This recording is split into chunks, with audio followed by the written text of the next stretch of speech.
Bonsoir Thierry Arnaud, vous êtes à Bruxelles pour BFM TV. Il y a ce soir, depuis quelques minutes à peine, du nouveau du côté des banques.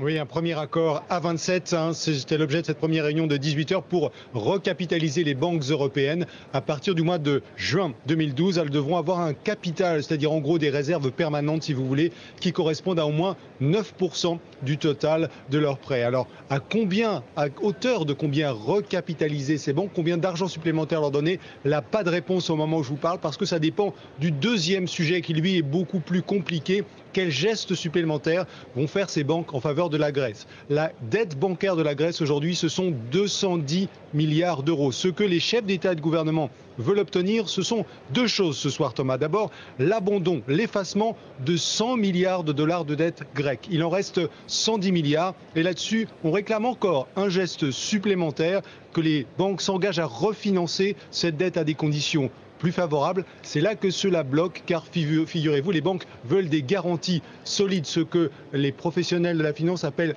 du collatéral. Et là-dessus, on a beaucoup de mal à avancer, même si Nicolas Sarkozy et Angela Merkel font front commun. Ils se sont rencontrés pendant près d'une heure avant le début de ce sommet et ils sont prêts, l'un et l'autre, à les rencontrer ici ce soir en personne, les représentants des banquiers.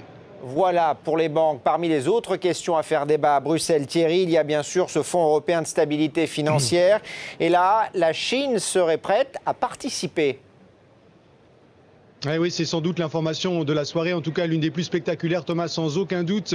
Le patron de ce Fonds européen de stabilité financière se rendra en Chine dès la fin de la semaine. Nicolas Sarkozy aura le président chinois Hu Jintao au téléphone demain. Mais d'ici là, bien sûr, il faut que les Européens avancent. C'est aussi l'objet des discussions de ce soir. Ils veulent montrer qu'ils sont prêts à déployer une énorme artillerie, 1 millier de milliards d'euros, même si là encore, il n'y aura pas de chiffres précis sans doute dans le communiqué ce soir. L'Allemagne a obtenu que ce fonds ne soit pas directement adossé à la Banque centrale européenne. Néanmoins, il devrait apparaître que la Banque centrale européenne soutient son action. C'est d'ailleurs ce qu'a dit le futur président de la Banque centrale européenne, celui qui prendra ses fonctions dans quelques jours, l'Italien Mario Draghi. Vous voyez que ce sont des sujets techniques complexes qui avancent lentement et on n'aura pas l'ensemble des réponses sans doute avant le milieu de la nuit au plus tôt, Thomas. Et on l'apprend à l'instant, la France est favorable à l'aide de la Chine. C'est ce que disent en tout cas des sources gouvernementales.